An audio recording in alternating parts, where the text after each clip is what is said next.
Hey guys, when you get your hoses, I got a little bit of advice for you. You see I've cut a little slit, that rubber thing, but I always remove these little rubber sleeves. They're generally there to indicate what wire hose you're buying, 1 wire, 2 wire, but after that I just never found a use for them. I'm gonna pull this back and you can see how rusty they'll get when they get stuck there.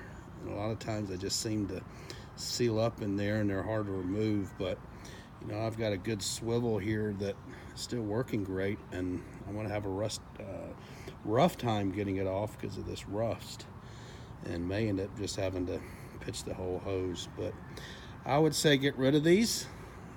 I've just never found a purpose that they serve. A lot of people seem to think they do some good, but I just don't. So my advice is take a razor blade, cut a little slit in it, and get rid of them pretty quick. All right, Doug Rucker with Doug Rucker's Pressure Washing School. That's a wrap.